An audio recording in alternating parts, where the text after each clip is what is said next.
Hola, es un placer tenerte aquí. Antes de comenzar, suscríbete al canal y dale like al vídeo.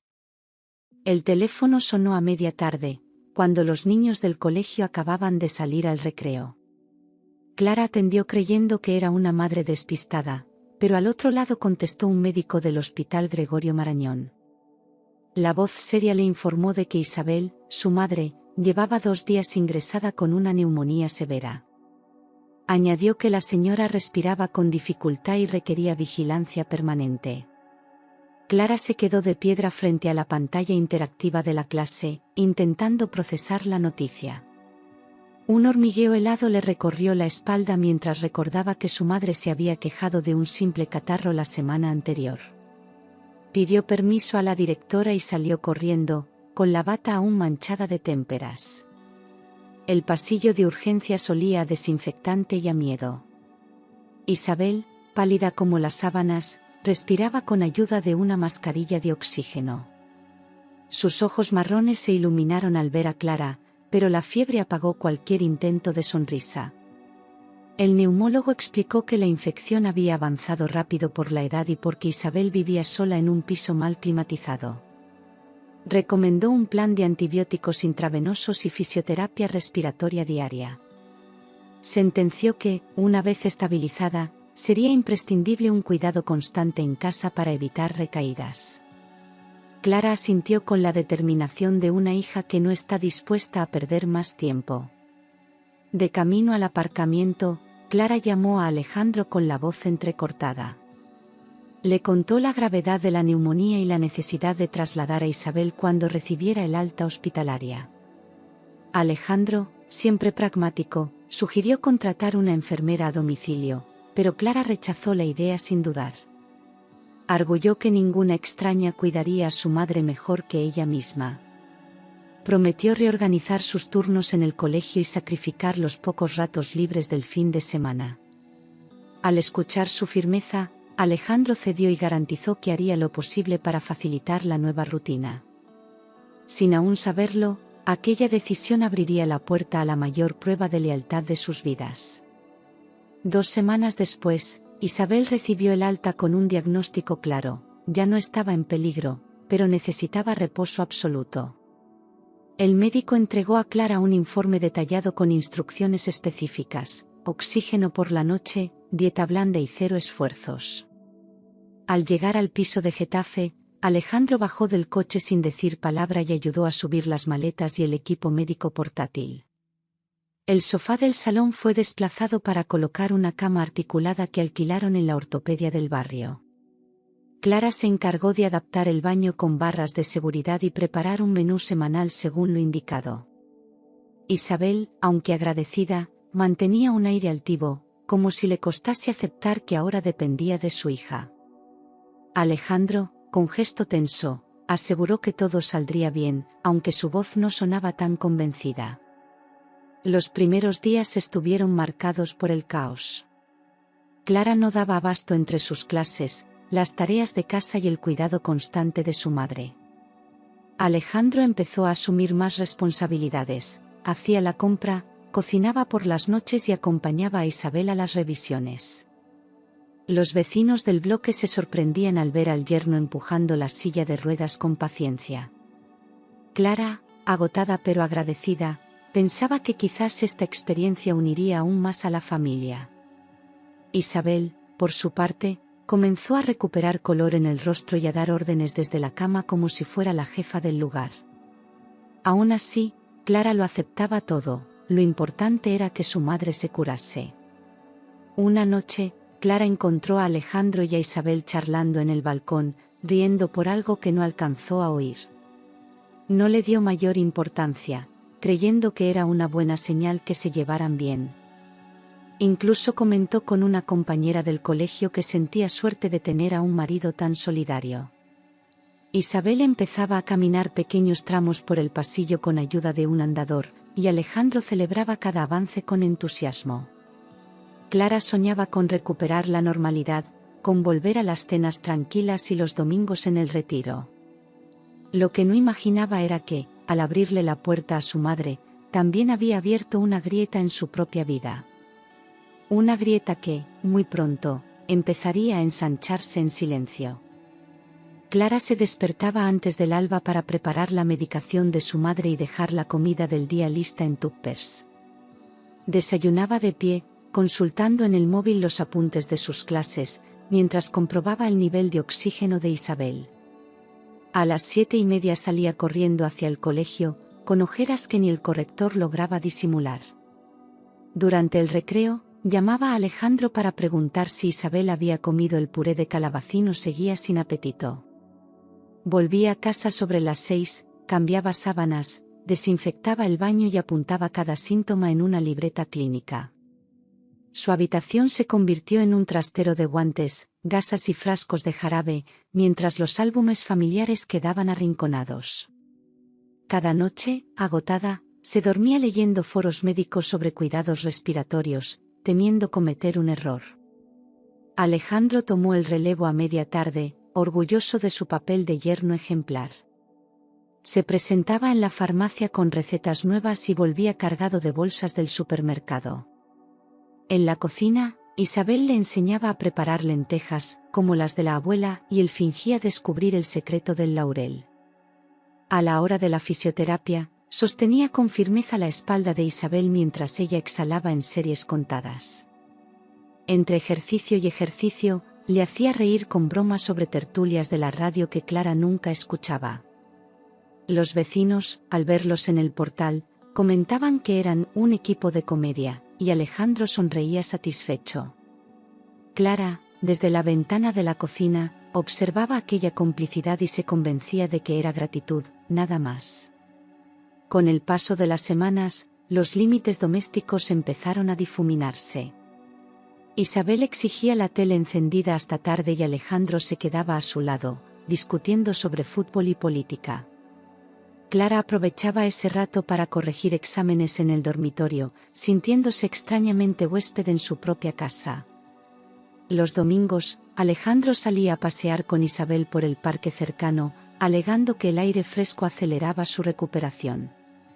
Clara prefería quedarse ordenando armarios, aun sabiendo que el polvo le provocaba alergia, solo para no estorbar. Al atardecer, cuando el matrimonio compartía café en la cocina, las conversaciones se resumían en monosílabos y planes logísticos. Sin embargo, cada vez que veía a su madre sonreír sin toser, Clara se repetía que todo sacrificio valía la pena. 3 meses después, Isabel volvió al hospital para una radiografía de control. El médico, con gesto complacido, afirmó que la neumonía era ya un mal recuerdo. Clara sintió que le aflojaban las rodillas al escuchar la palabra alta. Alejandro apretó el hombro de su mujer, exultante, como si hubieran ganado una maratón. La enfermera les explicó que bastaría con ejercicios respiratorios ligeros y analíticas trimestrales. Isabel, arreglada con un pañuelo rojo y las uñas recién pintadas, lucía más joven que cuando llegó. El ascensor del hospital descendió lleno de risas que resonaban como campanas de liberación. Ya en el coche, Clara enumeró planes para trasladar a su madre a su viejo piso de lavapiés la semana siguiente. Isabel alzó la voz, casi temblorosa, para confesar que el silencio de aquellas paredes le daba vértigo. «Me asusta volver y encontrarme sola otra vez», dijo, retorciendo un pañuelo entre los dedos. Alejandro, con mirada de conductor prudente, intervino proponiendo que se quedara hasta sentirse fuerte de verdad. Clara titubeó unos segundos, sorprendida por la petición, pero acabó asintiendo con un nudo en la garganta. Recordó las noches de fiebre y pensó que negar ayuda sería una crueldad imperdonable. La decisión se tomó entre semáforos y bocinazos, sin deliberaciones formales ni calendarios precisos. Aquella misma tarde, Clara convirtió la habitación de invitados en dormitorio permanente, cambiando sábanas y colgando cortinas nuevas. Alejandro colocó una foto de los 3 en el castillo de Manzanares para que Isabel se sintiera en familia. La cama articulada se quedó, pero las bombonas de oxígeno fueron sustituidas por un jarrón de lilas frescas. Isabel comenzó a levantarse por la mañana para preparar su mítico café de puchero, ocupando la cocina antes de que Clara se duchara. Alejandro la recibía con bromas y un beso en la mejilla, mientras la radio hablaba de la ola de calor que llegaba a Madrid. Clara, observando el desayuno desde el marco de la puerta, sintió un alivio tibio mezclado con una punzada de incomodidad que no supo nombrar. Sin darse cuenta, la casa empezaba a latir a un ritmo nuevo, ajeno al que ella había marcado durante años. La primera noche sin tos retumbando por el pasillo se sintió casi milagrosa. Clara, con una manta sobre las piernas, repasó el calendario y suspiró aliviada. Isabel dormía plácida en la habitación contigua, ajena a las dudas que flotaban fuera. Al volver del baño, Alejandro propuso formalizar la convivencia sin fecha de despedida. Argumentó que así evitarían el estrés de mudanzas y traslados médicos innecesarios. Clara, aún conmovida por la reciente recuperación, aceptó entre lágrimas y un abrazo largo. Sellaron el acuerdo con un brindis improvisado de zumo de naranja en la cocina. Con el nuevo pacto, la rutina doméstica empezó a girar en torno a Isabel como un satélite fiel. Alejandro instaló una televisión en su dormitorio para que no se perdiera los concursos de la tarde. Clara reorganizó horarios escolares y solicitó media jornada para atender a su madre. Las comidas fueron puntuales a las 3, con mantel de cuadros y tertulia obligatoria. Isabel, cada día más animada, narraba anécdotas de su juventud segoviana entre risas contagiosas. Alejandro la escuchaba fascinado, llenándole el vaso de agua y pidiendo más detalles.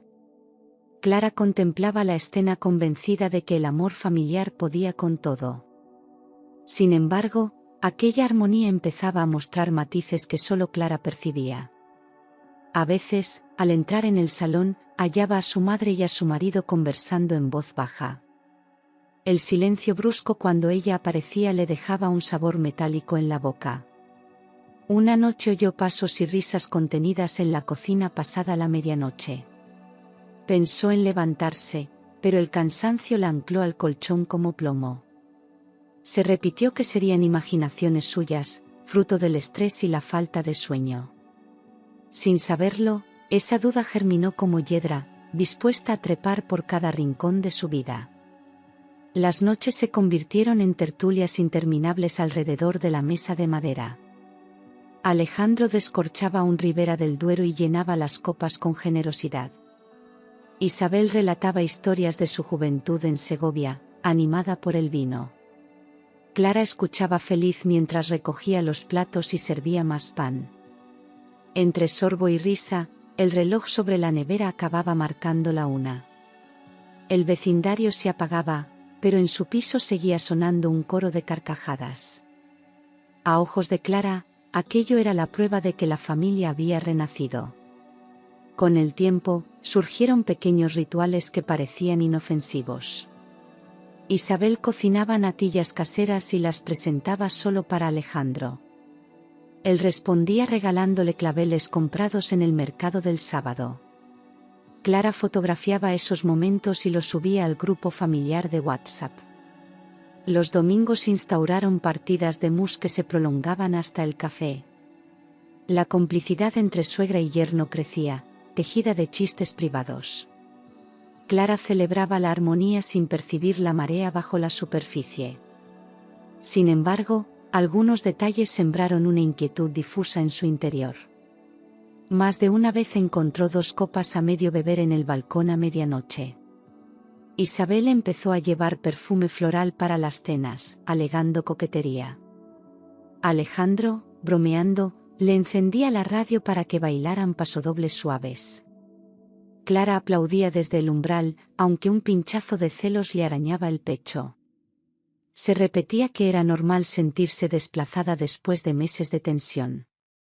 Y aún así, cada risa compartida sin ella sonaba como un portazo silencioso. Las tardes comenzaron a terminar sin el sonido de las llaves de Alejandro a las 8 en punto. Decía por mensaje que la reunión se había alargado o que el atasco en la M30 era infernal. Clara cenaba sola una tortilla rápida y dejaba su plato en el fregadero, intentando no dramatizar. Cuando él entraba, casi a medianoche, traía el olor a colonia fresca y excusas bien hiladas. Apenas besaba a Clara en la frente y se duchaba tarareando, como si la hora importara poco. Ella fingía sueño profundo para evitar preguntas que tal vez no quisiera oír respondidas. Mientras tanto, los minutos de espera se convertían en semillas de sospecha que germinaban en silencio. Por la mañana, Alejandro despertaba radiante, preparando tostadas para todos con un humor inquebrantable. Isabel aparecía vestida con bata nueva y le servía su flan favorito, para que se lo llevara al trabajo.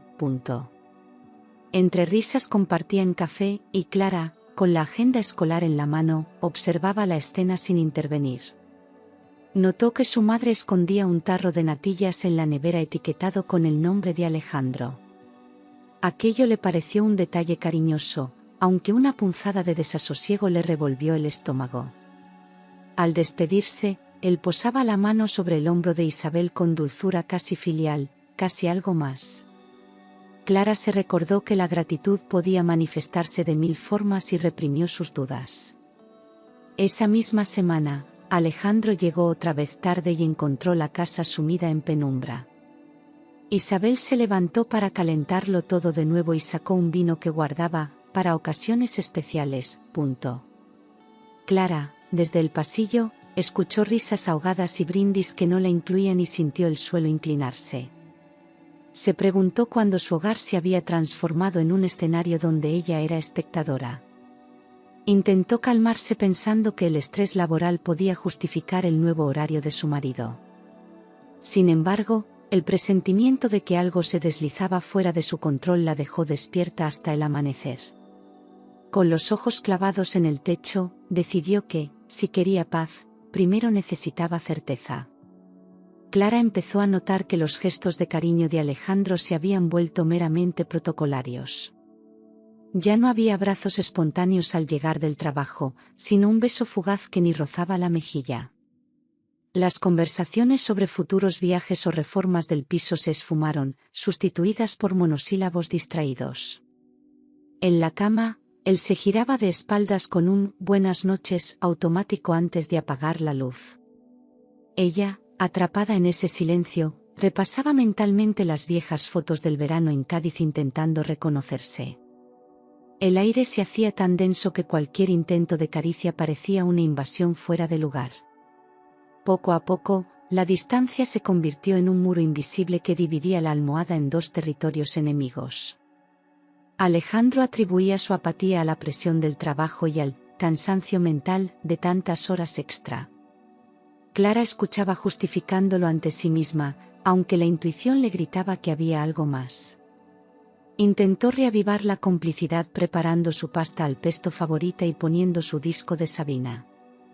Él elogió el sabor con una sonrisa ausente y volvió a refugiarse en el móvil, deslizando la pantalla sin fin.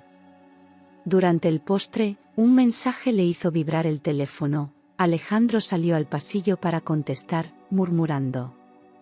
Clara se quedó mirando las velas que había encendido, viendo cómo la cera derretida caía sin que nadie soplara. Esa noche entendió que su matrimonio navegaba con la vela rasgada y los remos rotos. Aún así, Clara se negó a rendirse sin luchar y pidió a Alejandro un fin de semana romántico en Toledo. Él aceptó si la agenda lo permitía, dejando la fecha en un limbo que nunca se concretó. Para no agravar tensiones, ella propuso sesiones de cine en casa, pero él alegó dolor de cabeza cada vez. Isabel intentó mediar sugiriendo juegos de mesa en familia, pero Alejandro declinó con una excusa de informes pendientes. El salón, que antes era centro de risas, se transformó en sala de espera donde nada sucedía. Clara comenzó a acostarse con la sensación de haber extraviado algo esencial, sin saber dónde buscarlo. Mientras el reloj avanzaba, la frialdad conyugal se consolidaba como un invierno que no mostraba señales de deshielo. Clara doblaba la ropa recién salida de la secadora cuando un aroma floral le golpeó de lleno. No era el detergente ni el suavizante habitual, sino una fragancia chispeante de jazmín y peonía. Levantó la camisa de Alejandro y aspiró con cautela, sintiendo un vuelco en el estómago. Recordó que, semanas atrás, Isabel se había rociado con un nuevo perfume llamado Primavera Segoviana. Le había dicho que se lo regaló una antigua amiga para celebrar su recuperación. La coincidencia le pareció demasiado precisa para ser casualidad, pero se obligó a sonreír. Dejó la prenda sobre la cama, como si un solo roce pudiera prender fuego a sus sospechas. Durante la cena, Clara no pudo apartar la mirada del cuello limpio de su marido. Imaginaba esas gotas frescas deslizándose por su piel antes de entrar en casa. Alejandro hablaba del balance trimestral de la oficina mientras cortaba la tortilla con absoluta serenidad. Isabel, sentada a su lado, reía y asentía, envuelta en el mismo halo floral que teñía la camisa. Clara notó que el vino le sabía amargo, como si el cristal escondiera un secreto. Se fue a la cocina a fregar platos que ya estaban limpios, solo para respirar a solas. Allí, la esencia de jazmín parecía impregnar hasta el vapor del fregadero. Esa noche, Clara buscó en internet cuánto dura en la ropa el perfume Primavera Segoviana. Leyó que podía mantenerse más de 24 horas en tejidos de algodón. Tomó la decisión de lavar cada pieza de Alejandro por separado y colgarlas al sol, en busca de respuestas. Sin embargo, el aroma persistía en su memoria como una campana que no deja de repicar. Intentó convencerse de que era exageración, un efecto secundario de la ansiedad. Pero la mente insistía, hilando conexiones entre risas, copas, y ese olor que no era suyo. Se acostó mirando al techo, con el corazón al galope, sabiendo que la duda acababa de tomar la primera palabra. Clara se acostó repitiéndose que todo era producto de su imaginación agotada. Contó ovejas, repasó fórmulas de matemáticas infantiles y hasta rezó un Padre Nuestro. Pero cada vez que cerraba los ojos, el perfume volvía a flotar bajo la nariz. Escuchó la respiración acompasada de Alejandro y se preguntó dónde había estado realmente. Miró el reloj, las 3, las 4, las 5, sin que el sueño la reclamara. Al amanecer, se levantó con la cabeza pesada y las sábanas frías como mármol. La duda había echado raíces, abrazando su pecho con tenazas invisibles. En el colegio, corrigió dictados con la mente a miles de kilómetros. Un alumno le preguntó cómo se escribía, confianza, y sintió un pellizco irónico. En la sala de profesores, el aroma a café le recordó la fragancia que la desvelaba. Mientras tanto, el móvil mostraba un mensaje de Alejandro: día complicado, llegaré tarde otra vez.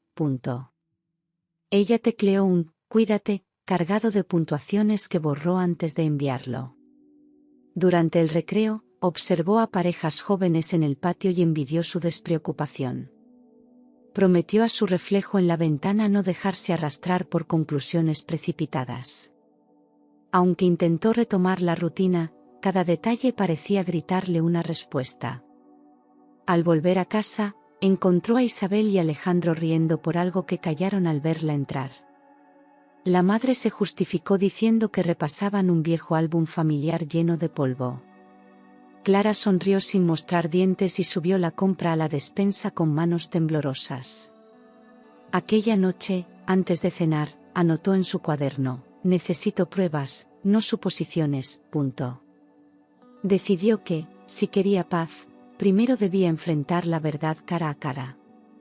Sin saberlo, acababa de dar el primer paso hacia un descubrimiento irreversible. El viernes, la directora del colegio anunció que las clases de la tarde se suspenderían por una avería eléctrica. Clara, con la carpeta aún bajo el brazo, sintió que el universo le regalaba unas horas extra de respiro. Pensó en ir a la peluquería, pero una chispa de ilusión le cambió el plan sobre la marcha. Decidió comprar churros recién hechos y chocolate espeso en la chocolatería de la esquina. Imaginó la cara de Isabel cuando los oliera desde el pasillo y la de Alejandro saboreando el azúcar. Con la bolsa aún humeante, tomó el metro rumbo a Getafe sonriendo a su propia sorpresa. No sospechaba que ese gesto inocente abriría la puerta a una revelación dolorosa. Subió las escaleras con sigilo, deseando que nadie arruinara la sorpresa. Al acercarse a la puerta, notó que la cerradura no estaba echada y contuvo la respiración. Dentro, el reloj de pared marcaba las 5, pero la casa permanecía en penumbra. De repente, oyó un murmullo suave procedente del salón, cargado de una ternura incómoda. Reconoció la risa grave de Alejandro y enseguida, entrecortada, la de Isabel. El sonido de un beso húmedo cortó el aire como un cuchillo recién afilado. La bolsa de churros tembló entre sus dedos hasta mancharse de chocolate. Clara retrocedió un paso, con el corazón golpeando como un tambor de procesión. Sintió ganas de entrar y enfrentarles, pero la lógica le susurró que aún no tenía pruebas sólidas. Dejó la merienda en el felpudo, dio media vuelta y bajó las escaleras con la garganta en llamas. Sentada al volante de su coche, dejó que las lágrimas escurrieran sin vergüenza sobre el volante. Entre sollozos, tomó la firme decisión de descubrir toda la verdad antes de pronunciar una acusación. Respiró hondo, limpió su rostro con un pañuelo y arrancó, jurándose no volver a ser la última en saber. El motor rugió como un aliado, mientras la ciudad se abría ante ella cargada de respuestas por encontrar. 2 días después, Clara llegó a casa a media tarde fingiendo que se le había olvidado el móvil en el aula. Subió los escalones evitando que sus tacones resonaran en la escalera vacía. Al colocar la llave, notó que la puerta principal estaba apenas encajada, como si alguien tuviera prisa. Un tenue hilo de luz escapaba por la rendija, mezclado con el aroma persistente de primavera segoviana. Clara empujó con milímetros de paciencia y se quedó inmóvil en el umbral, conteniendo la respiración. Desde el salón llegaban risas amortiguadas y el chasquido inequívoco de una copa brindando contra otra.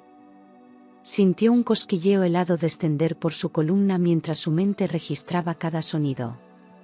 «Mi amor, qué guapo estás hoy», susurró la voz de Isabel, cargada de una coquetería desconocida para su hija. De inmediato, la carcajada grave de Alejandro respondió con un «solo para ti», envuelta en complicidad. Clara deslizó el bolso hasta el suelo y pegó la espalda a la pared, paralizada entre rabia y necesidad de certezas. A través de la ranura vio las siluetas recortadas por la luz de la ventana, las manos de su madre acariciando un rostro. La alianza de Alejandro brilló cuando él tomó la muñeca de Isabel y la besó con una ternura que ya no ofrecía a Clara. Un murmullo de promesas de escapada a la sierra retumbó en el silencio que rugía en los oídos de la esposa traicionada. Cada palabra era un clavo que sellaba el ataúd de 10 años de compañía conyugal. Con el corazón desbocado, Clara retrocedió un paso y empujó la puerta hasta cerrarla despacio para que no chasqueara. Recogió el bolso con manos temblorosas y bajó los escalones sin sentir el contacto de los peldaños bajo sus pies. Ya en la calle, el aire de octubre le golpeó el rostro como un cubo de agua helada, obligándola a reaccionar. Anotó mentalmente cada frase escuchada, cada caricia vista, construyendo un archivo de pruebas en su memoria. Encendió el motor del coche y, antes de arrancar, se miró al espejo retrovisor, los ojos vidriosos, la boca firme. Comprendió que acababa de cruzar el punto de no retorno y que la verdad debía ser desenmascarada con estrategia. Con el pulso aún frenético, tomó el móvil y buscó el contacto de Marta, la abogada, para citarla a primera hora. La noche siguiente, la imagen de aquellas manos entrelazadas se repetía en la mente de Clara como un eco sin fin. Intentó corregir exámenes, pero las palabras bailaban borrosas sobre el papel. Cada latido recordaba el murmullo de Alejandro prometiendo un fin de semana a solas. Un escalofrío le recorría la piel cada vez que el reloj marcaba la hora en que él decía trabajar. Decidió repasar, paso a paso, todo lo que había visto para asegurar que no era un delirio. Enumeró la copa, el beso en la muñeca, la voz de su madre ronroneando aquellos «mi amor». Cuanto más lo ordenaba, más nítido se volvía el retrato de la traición. A la mañana siguiente se armó de valor y volvió a casa a la hora habitual, fingiendo normalidad.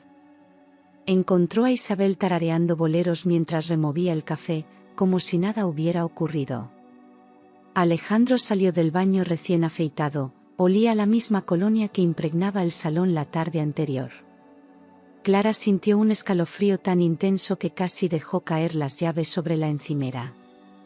Su madre levantó la vista y preguntó con dulzura fingida si había dormido bien. Ella respondió con un «perfectamente», que sonó hueco incluso para sus propios oídos. Se prometió que no derramaría una lágrima más hasta tener pruebas tangibles. Esa misma tarde, aprovechó que ambos salieron a hacer la compra para inspeccionar el salón con lupa. En la alfombra descubrió 2 motas de purpurina plateada. Isabel no había usado brillo desde las navidades pasadas. Sobre el aparador, una mancha de pintalabios coral marcaba el borde de una copa aún sin fregar. Entre los cojines del sofá encontró una entrada de teatro para el sábado, 2 asientos juntos en patio de butacas. El título de la obra estaba subrayado con rotulador, Amores clandestinos. Un escalofrío le erizó los brazos al sentir que la mentira era más extensa de lo imaginado. Con el ticket en la mano, comprendió que había llegado la hora de pasar de la sospecha a la acción. Clara dio un paso atrás, cerró la puerta con un leve empujón y contuvo el aire para que el clic no delatara su presencia. Bajó los escalones como un fantasma, agarrándose al pasamanos para no desfallecer. Cada peldaño resonaba en su pecho como un martillo marcando la cadencia del pánico. Al cruzar el portal, la corriente fría de otoño le azotó el rostro y le devolvió la lucidez. Apretó las llaves dentro del puño hasta notar el metal clavarse en la piel. No miró atrás, temía que una sola mirada la rompiera en 1000 pedazos. La fachada del edificio quedó detrás de ella, muda testigo de su huida silenciosa. Dentro del coche, cerró las puertas y apoyó la frente en el volante, incapaz de sostener el llanto. Las lágrimas cayeron sin permiso, empañando el parabrisas junto al aliento entrecortado. Encendió la calefacción para acallar el castañeteo de sus dientes, pero el temblor venía de más adentro. Rebuscó un paquete de pañuelos en la guantera y los gastó entre sollozos y bocanadas de rabia. Cada recuerdo de los últimos meses se superponía como fotogramas rotos de una película engañosa. Se preguntó cuántas veces había cenado con los 2 traidores mientras tramaban a su espalda. Al fin, exhaló con fuerza y juró que no permitiría que la compasión malgastara su dignidad. Cuando se sintió capaz de respirar sin ahogarse, encendió el motor y condujo sin rumbo fijo por la M40. La radio hablaba de fútbol, pero las palabras le llegaban como un zumbido lejano. En un semáforo, abrió la aplicación de notas del móvil y escribió: «Necesito pruebas irrefutables. Mañana, acción, punto». Anotó las horas en que Alejandro solía llegar tarde y los días en que Isabel salía a comprar hilo, punto. Trazó un boceto mental de su próximo paso, transformando el dolor en estrategia fría. El semáforo cambió a verde, apretó el acelerador con la certeza de quien ya ha elegido su campo de batalla. Al llegar a casa de una amiga, secó el rastro de lágrimas y ensayó la sonrisa firme de quien no piensa rendirse. A las 8 en punto, Clara marcó el número de Marta y tragó saliva antes de hablar. Su amiga, curtida en divorcios turbulentos, contestó con voz grave mientras aparcaba frente al juzgado. Clara relató en susurros la escena del salón, el perfume, las entradas de teatro y la risa que la desgarró. Marta no la interrumpió, escuchó cada detalle como quien recopila piezas de un puzzle implacable. Al final, dictaminó que la sospecha no basta ante un juez y que necesitaba pruebas grabadas, fechas y testigos. Prometió gestionar medidas cautelares en cuanto hubiese material sólido, pero advirtió que los pasos debían ser quirúrgicos. Colgaron con un plan embrionario latiendo entre las dos, más fuerte que el dolor que lo había engendrado. Aquella noche, Clara se sentó frente al portátil y se sumergió en foros de detectives domésticos. Aprendió que las microcámaras del tamaño de un pulgar podían esconderse tras libros o dentro de una lámpara. Comparó precios, resoluciones y ángulos de visión como si preparara un trabajo de fin de máster. Tomó nota de los rincones estratégicos de la casa, la repisa del salón, la lámpara de la cocina, el pasillo hacia el dormitorio de invitados. Hizo un diagrama a mano con flechas que señalaban entradas y salidas, horarios y coartadas. Cada trazo le devolvía el control que la traición le había robado, y el miedo cedía terreno a la determinación. Cuando guardó el cuaderno, ya sabía exactamente qué debía capturar y cuánto tiempo necesitaba. A primera hora del sábado, compró 2 microcámaras con detección de movimiento en una tienda del centro de Madrid. Pagó en efectivo para evitar rastros y las ocultó en el bolsillo interior de su abrigo, junto a un pendrive encriptado. De regreso a casa, respiró hondo en la escalera, recordando que el enemigo ignoraba su contraataque. Esperó a que Alejandro e Isabel salieran a tomar el aperitivo y, en cuanto el ascensor cerró sus puertas, empezó la instalación. Giró la estantería del salón milimétricamente y encajó la primera cámara entre 2 novelas de Almudena grandes. Atornilló la segunda en el casquillo de la lámpara de techo, comprobando en el móvil que el ángulo abarcaba la mesa y el sofá. Cerró la tapa del router, borró sus huellas y, al verse reflejada en el espejo del pasillo, reconoció a una mujer dispuesta a pelear por su verdad. Clara se levantó al amanecer y vistió unos vaqueros anchos y una gorra para pasar desapercibida. Tomó el tren hasta la calle Atocha, mezclándose con turistas que fotografiaban murales. Entró en una tienda de electrónica de barrio donde nadie le pediría datos personales ni sonrisa comercial. Se detuvo ante el mostrador de vigilancia doméstica y fingió comparar alarmas mientras buscaba cámaras espía. El dependiente, un hombre de barba canosa, le mostró un modelo diminuto del tamaño de un botón. Clara pidió 2 unidades y memorias de 128 GB, alegando que eran para vigilar a un gato escapista. Pagó en efectivo, guardó el cambio en un bolsillo aparte y se aseguró de no dejar huellas en la bolsa.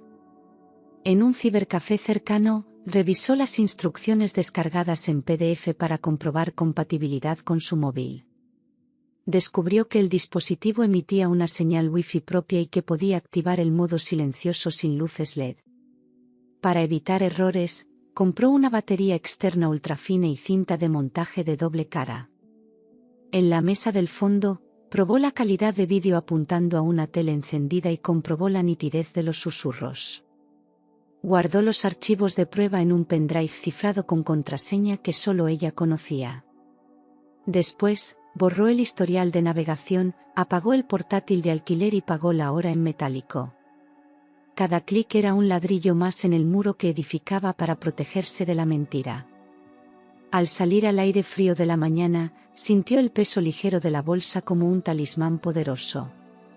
Se deshizo del recibo en una papelera pública, rasgándolo en trozos que esparció entre folletos de ofertas.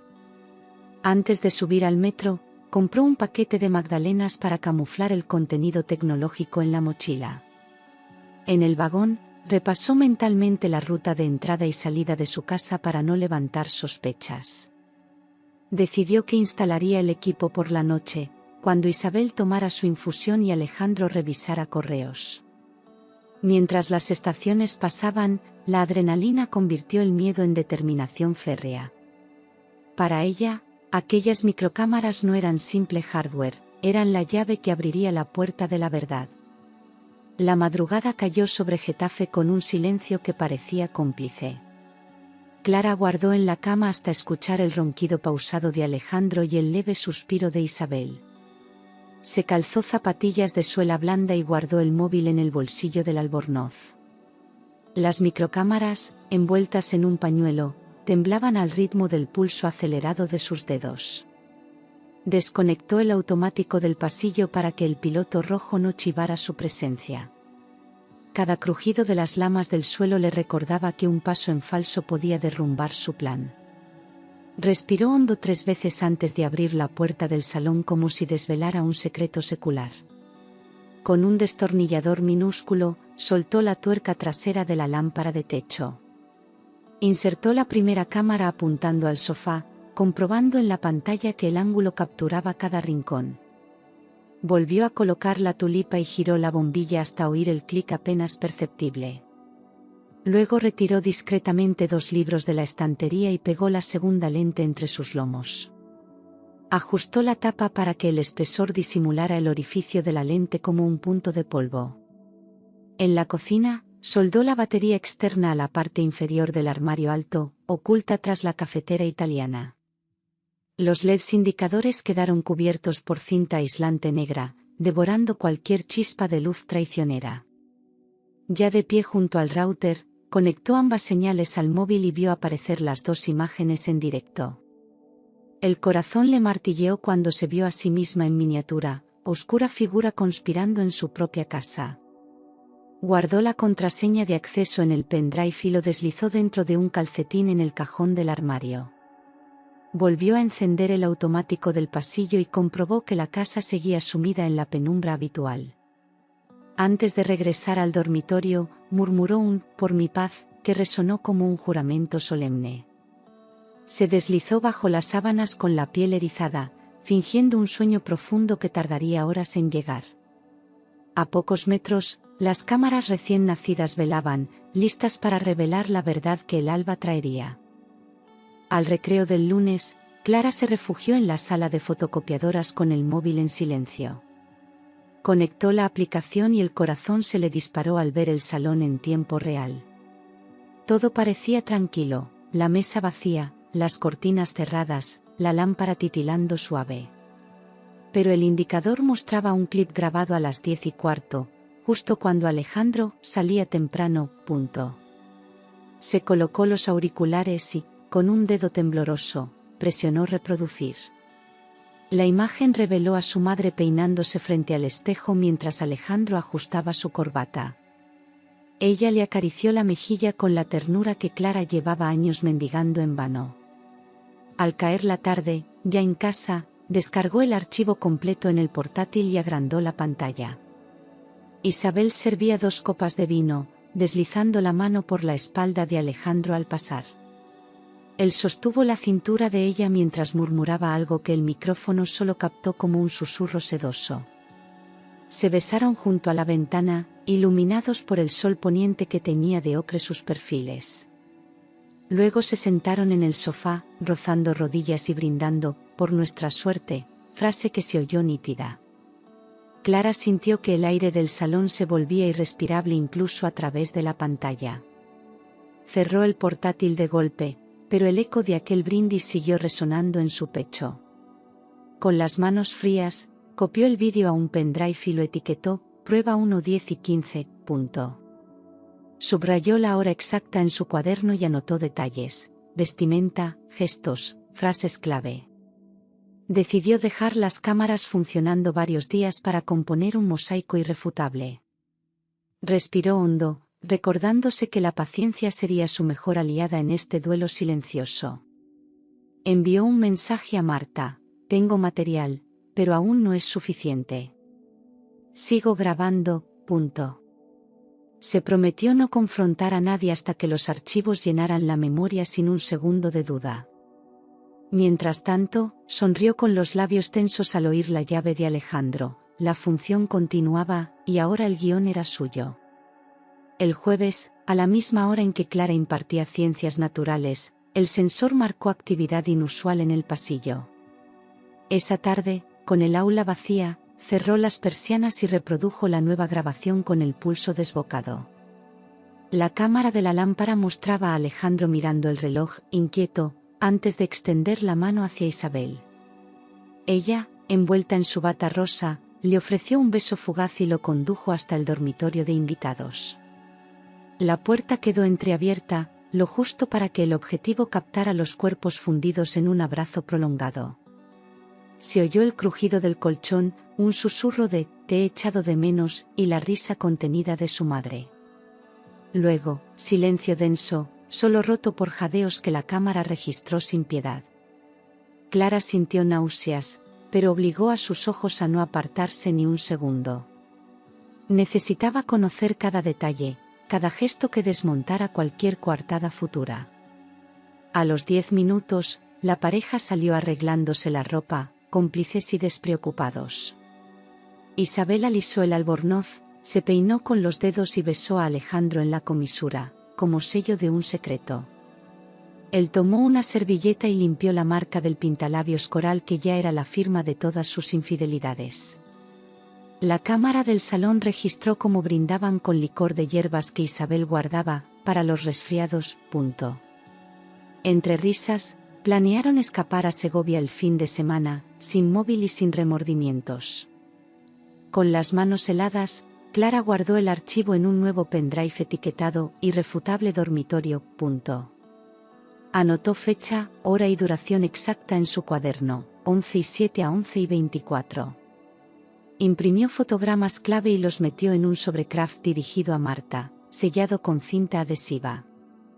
Esa noche, al cenar, compartió mesa con los dos traidores sin delatar un solo temblor de voz. Preguntó a Isabel por su tensión arterial y a Alejandro por el balance de la oficina, como si nada supiera.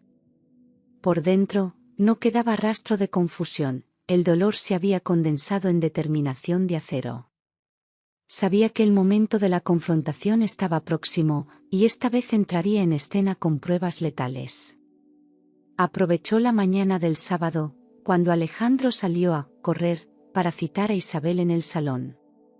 Puso el portátil sobre la mesa baja y cerró las cortinas, dejando la habitación en penumbra solemne. Su madre llegó con una sonrisa inocente y una taza de tila que temblaba ligeramente. Clara señaló el sofá con un gesto firme, sin pronunciar aún palabra. El silencio era tan espeso que se oía el tic-tac del reloj de cocina al fondo del pasillo. Isabel preguntó si ocurría algo, pero la voz se le quebró ante la mirada acerada de su hija. Un presentimiento oscuro cruzó los ojos de la anciana antes de que la pantalla cobrara vida. El vídeo comenzó y la habitación se llenó con el sonido nítido de su propio beso prohibido. Isabel apretó la taza hasta derramar líquido caliente sobre la alfombra sin ni siquiera sentirlo. Cuando se vio abrazando a Alejandro, palideció como si la sangre se hubiera retirado de golpe. Intentó cerrar el portátil, pero Clara sostuvo la tapa con la serenidad de quien ya ganó la partida. Entre sollozos, la madre balbuceó que se sentía sola, abandonada, necesitada de ternura. Confesó que todo empezó la noche en que él la ayudó a respirar, y que el cariño se les fue de las manos. Imploró perdón repitiendo que jamás quiso herir a su propia hija, que el amor la había vuelto ciega. Clara escuchó sin lágrimas, con la barbilla erguida y las manos enlazadas sobre las rodillas. Dijo que la soledad no es excusa para dinamitar una familia y que la traición tiene consecuencias. Entregó a Isabel una copia impresa del vídeo y otra de la demanda de divorcio lista para firmar. Explicó que el abogado la citaría el lunes a las 9 y que cualquier mentira complicaría su futuro. Ordenó que, esa misma tarde, recogiera sus pertenencias y se marchara con Alejandro, donde quisiera. Se levantó, abrió la puerta del salón y dejó que el corredor helado delimitara la distancia final entre ambas. Mientras Isabel se derrumbaba sobre el sofá, Clara respiró hondo, la pieza principal del plan estaba encajada. Alejandro llegó jadeando de la carrera y encontró el salón patas arriba. Vio a Isabel recogiendo ropa entre sollozos y al portátil aún iluminado sobre la mesa. ¿Qué demonios pasa aquí?, bramó, dejando caer las llaves con estrépito. Clara apareció desde el pasillo, sosteniendo el sobrecraft con las pruebas. Le bastó pulsar un botón y la imagen del adulterio llenó la pantalla. El rostro de él osciló de la sorpresa al pánico y, finalmente, a una furia ciega. Cerró el portátil de un golpe, pero la evidencia ya flotaba como metralla en la atmósfera. «No tienes derecho a espiarme», gritó, intentando convertir la culpa en acusación. Sus venas del cuello palpitaban mientras golpeaba el respaldo del sofá con el puño cerrado. Isabel intentó interponerse, pero Alejandro la apartó con un gesto brusco y desesperado. Clara, erguida como una estatua, respondió con voz baja que sí tenía derecho a la verdad. Le recordó que durante meses ella cargó con cuidados, turnos y noches sin dormir. Cada palabra de reproche era una flecha que él esquivaba con excusas cada vez más vacías. Finalmente, pergaminos de sudor le resbalaron por la sien cuando comprendió que no había salida. Clara abrió la puerta principal y señaló el rellano con la frialdad de un juez firmando sentencia. Le entregó una maleta ya preparada y la copia de la demanda de divorcio notificada a primera hora. «Tienes 5 minutos para marcharte antes de que llame a la policía», dictó sin levantar la voz. Alejandro recogió la maleta, lanzó una mirada fulminante y salió dando un portazo que vibró por todo el bloque. Desde la escalera se escucharon improperios ahogados y el chasquido de sus pasos al bajar corriendo. Clara cerró, apoyó la espalda en la madera y permitió que el silencio inundara cada rincón. Por primera vez en meses, respiró sin oler perfume ajeno, consciente de que el invierno había terminado. Al amanecer del lunes, Clara se plantó ante el juzgado de primera instancia con la carpeta marrón bajo el brazo. El frío de noviembre le cortaba las mejillas, pero su decisión ardía como hierro al rojo. Entró sola, sin Marta, porque la abogada llegaría directo a la sala cuando la llamaran. En la recepción, pronunció su nombre con una voz firme que sorprendió al funcionario. Entregó la demanda y los pendrives numerados, etiquetados como «pruebas audiovisuales». El funcionario selló los documentos y le devolvió una copia que pesaba más que cualquier maleta. Mientras subía las escaleras de mármol, comprendió que acababa de cruzar una puerta sin retorno. La vista preliminar duró apenas 20 minutos, suficiente para que el juez dictara medidas urgentes. Con gesto imperturbable, ordenó el embargo preventivo de la cuenta conjunta y la suspensión de poderes de Alejandro. Clara escuchaba cada palabra como música que afinaba su futuro en una nueva tonalidad. Al firmar, su mano ya no temblaba, la tinta trazó la liberación que llevaba meses imaginando. El magistrado le deseó suerte y ella respondió con un «gracias» que le supo a victoria silenciosa. Marta salió detrás, chocó su mano con un sonoro «lo tienes hecho» y le guiñó un ojo cómplice. De vuelta a la calle, el tráfico rugía, pero dentro de Clara se hizo un silencio limpio y esperanzador. Esa misma tarde, cambió la cerradura del piso y pidió que redirigieran el correo de Alejandro a un apartado postal. Contactó al banco para separar sus nóminas y bloqueó las tarjetas secundarias que él aún conservaba. Canceló las suscripciones de streaming, borró el perfil de él y eligió nuevas contraseñas imposibles de adivinar. Luego vació los armarios. Las camisas ajenas fueron a una caja sellada que dejó en el trastero comunitario. Quemó las sábanas compartidas en un contenedor industrial, viendo arder cada fibra de su antigua vida. Esa noche se sirvió una copa de vino blanco, brindó ante el espejo y dedicó el brindis a su propia valentía. Se acostó sola, sí, pero envuelta en un silencio que por fin le pertenecía por completo. Al día siguiente, Alejandro regresó con la esperanza de recoger lo que quedaba sin mediar palabra. Encontró a un cerrajero cambiando el bombín y a la administradora del bloque supervisando los trabajos. Clara le entregó una caja de cartón con sus objetos personales sellada con cinta marrón. Él pidió entrar para buscar documentos importantes, pero ella le mostró la orden cautelar del juez. La tensión se mascaba en el rellano, donde un par de vecinos asomaban tras las puertas entornadas. Alejandro bajó la mirada, murmuró una maldición y abrazó la caja como si pesara 40 años. Sin mirar atrás, descendió escalón a escalón hasta desaparecer con un portazo metálico en el portal. Isabel aguardaba en un coche de alquiler frente a la acera, nerviosa y con gafas de sol a pesar del cielo nublado. Había metido su maleta floral y un neceser en el maletero, temblando cada vez que alguien pasaba cerca. Cuando Alejandro apareció, ella buscó su mano, pero él se la negó con un gesto hosco. Arrancaron sin despedirse. El motor chirrió mientras doblaban la esquina camino de un hostal barato. En la ventanilla trasera quedó pegado el rostro desencajado de Isabel, consciente de lo irremediable. Para los vecinos, aquella imagen reemplazó la leyenda de la portería durante semanas. Nadie imaginaba cuánta soledad cabía en ese coche que se alejaba con 2 derrotados dentro. Clara cerró la puerta y apoyó la frente en la madera, dejando que el silencio inundara el pasillo. Se dirigió al salón aún oliendo a pintura fresca del cerrajero y abrió las ventanas de par en par. Aspiró el aire helado de noviembre como si limpiara cada rincón de recuerdos tóxicos. Después, sacó una hoja en blanco y trazó el primer presupuesto para un nuevo comienzo en Madrid Río. Decidió alquilar el piso cuanto antes y buscar un estudio temporal cerca del colegio. Mientras enumeraba gastos, sintió un ligero vértigo, pero el vacío de la casa también era promesa de libertad. Con el bolígrafo aún en la mano, sonrió al darse cuenta de que, por fin, su vida volvía a ser solo suya. El estudio de Madrid Río medía apenas 30 metros, pero le parecía un continente desconocido.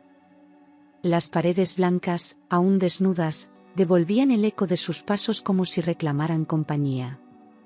Al llegar de clase, Clara dejaba el bolso sobre la única silla y se quedaba de pie, sin saber a dónde mirar.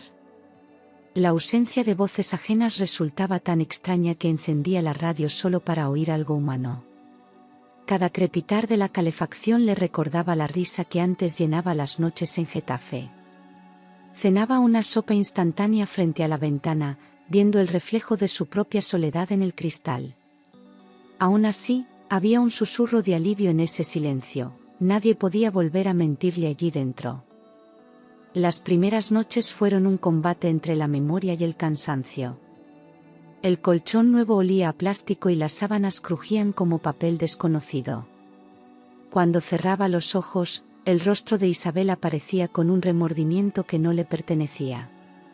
Se obligaba a respirar hondo, contando hasta 4 como le enseñó la psicóloga del colegio. Al quinto suspiro, visualizaba la firma del juez estampada sobre la demanda y encontraba algo de paz. Aún así, despertaba a las 3, tendiendo la mano hacia un lado de la cama que ya no existía. Entonces se abrazaba a la almohada y repetía en voz baja: «Esto también pasará, Clara».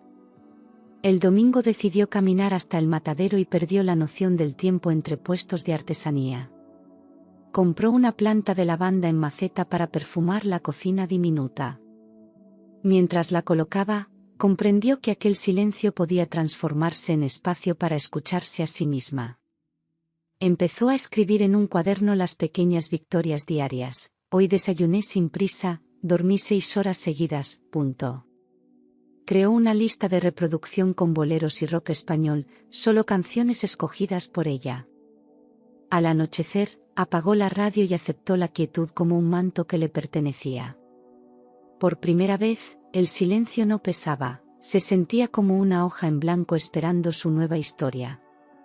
El lunes a primera hora, Clara atravesó la puerta acristalada del centro de psicología con un nudo en la garganta.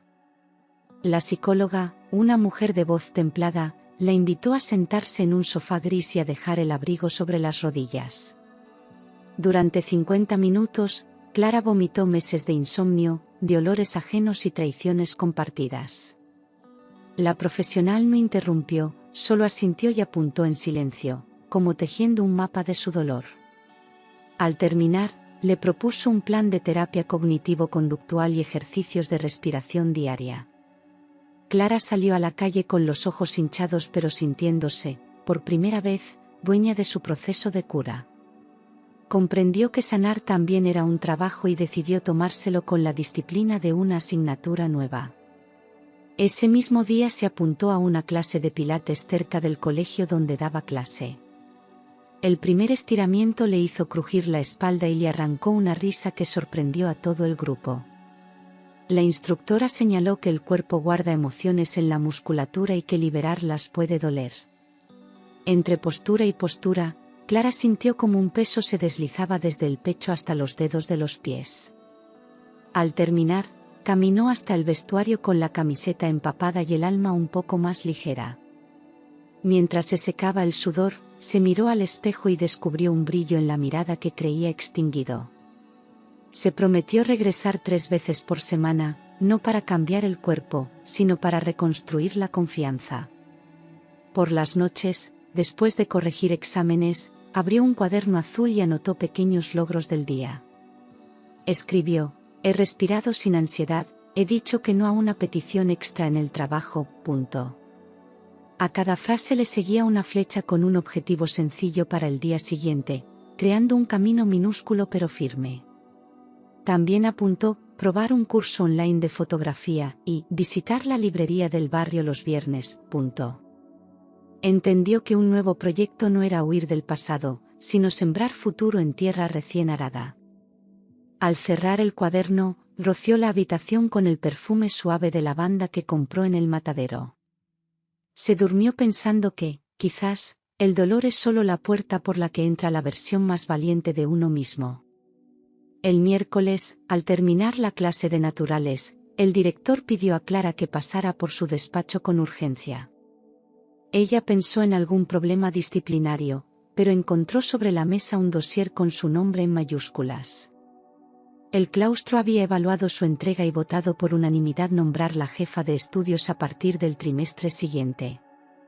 El director recordó que, aun con sus luchas personales, no faltó un solo día ni retrasó una sola evaluación. Añadió que precisaban su Temple para coordinar nuevos proyectos pedagógicos y tutorar a docentes novatos.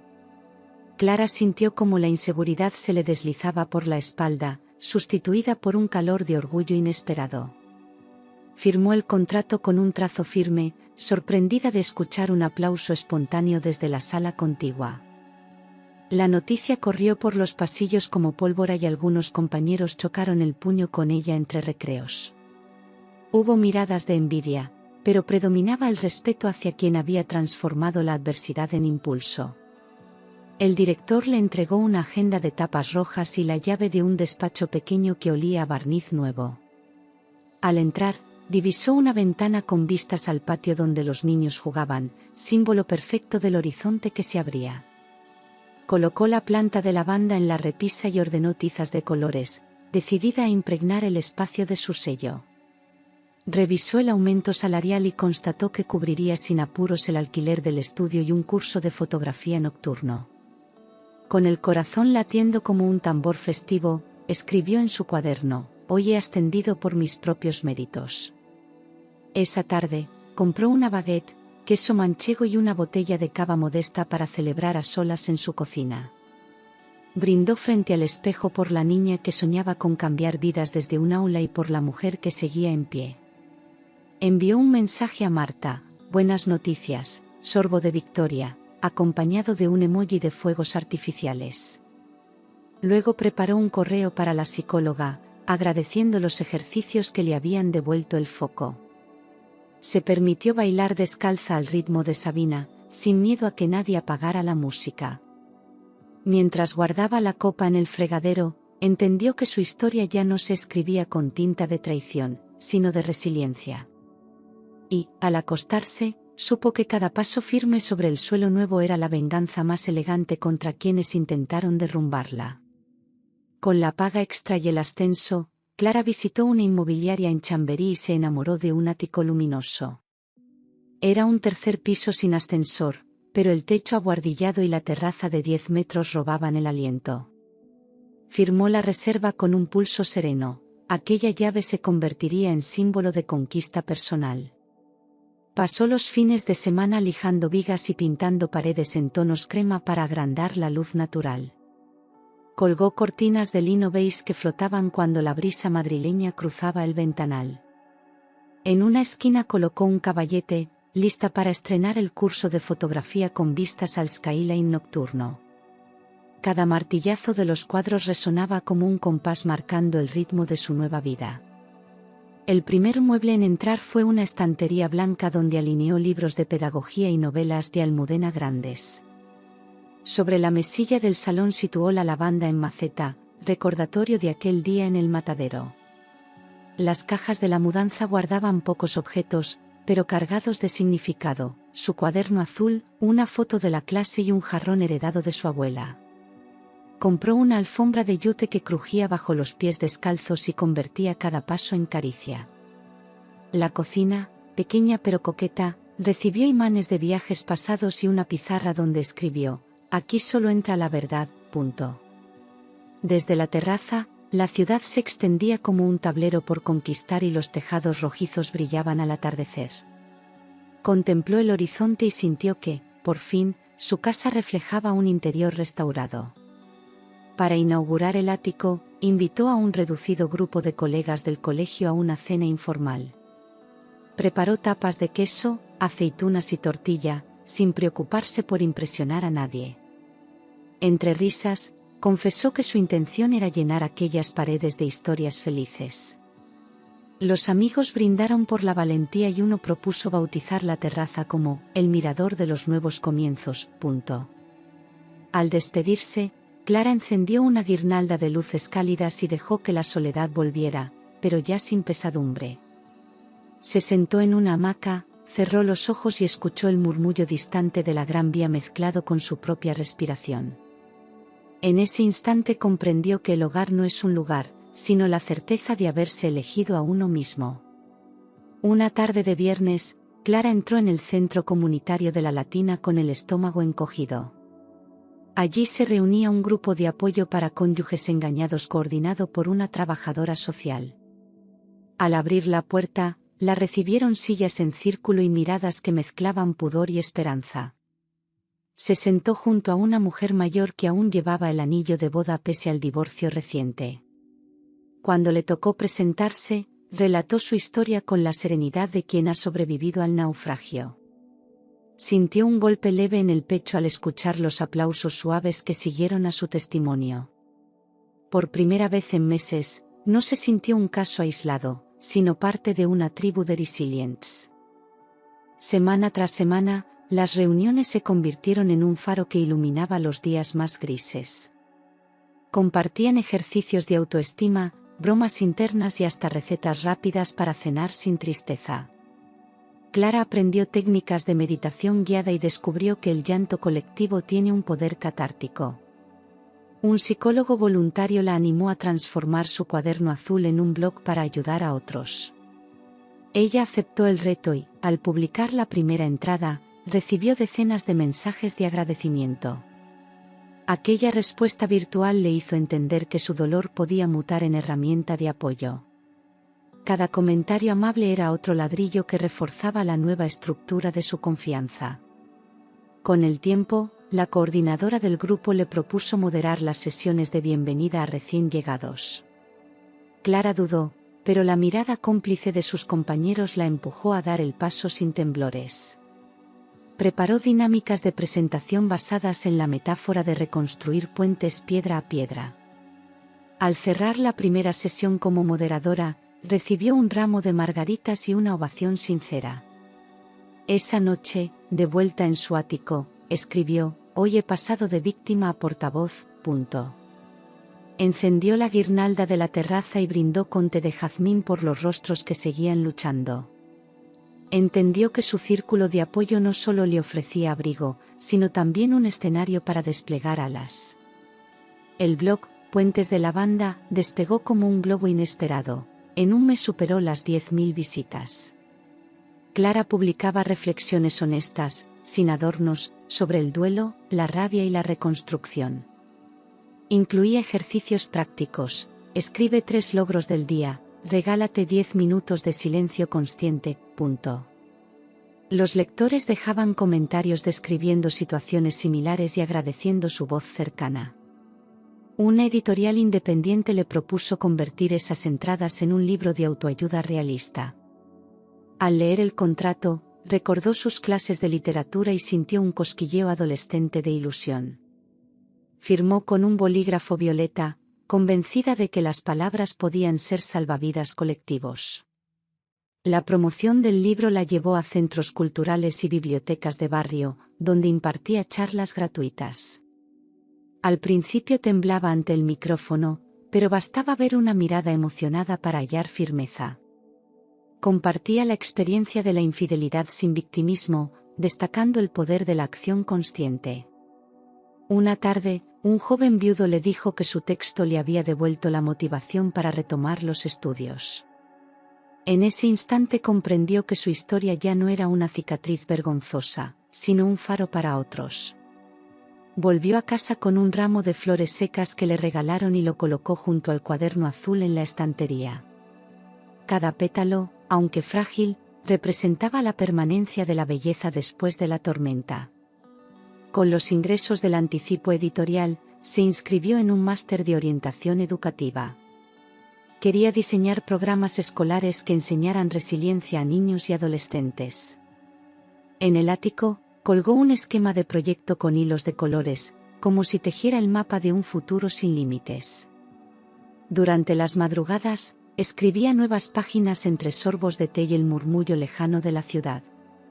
La lavanda de la repisa floreció de nuevo, perfumando el aire con la promesa de ciclos que se renuevan. Cada amanecer, Clara abría la ventana y dejaba que el sol pintara de oro las vigas abuhardilladas.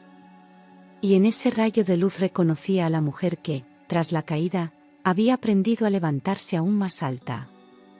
2 años corrieron como arena fina y dejaron al descubierto verdades incómodas.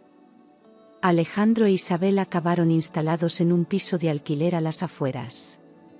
Los vecinos los conocen como la pareja que discute tras las persianas bajadas. Las facturas se acumulan en el felpudo y el teléfono apenas suena ya.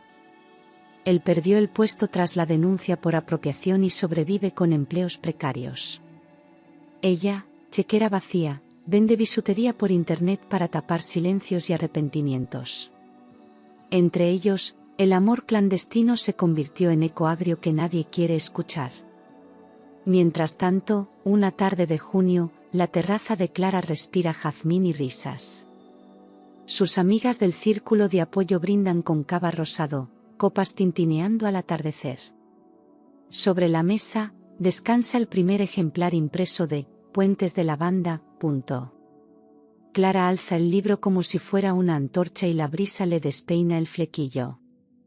El horizonte de tejado se enciende de naranja, reflejándose en sus ojos serenos. Recuerda sin resentimiento, cada página nació de una lágrima y terminó en lección.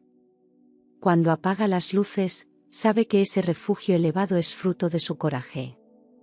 El tiempo, juez incorruptible, dictó sentencias sin necesidad de toga ni martillo. A quien sembró engaño le devolvió noches insomnes, a quien luchó, un porvenir fértil. Clara comprende que la venganza más eficaz fue florecer donde quisieron quebrarla. Guarda la cámara espía en una caja, reliquia de un pasado ya inconexo. Cierra la terraza, respira el olor a lavanda y escribe el último post del día. Titula: La justicia no siempre es un tribunal, a veces es simplemente seguir adelante.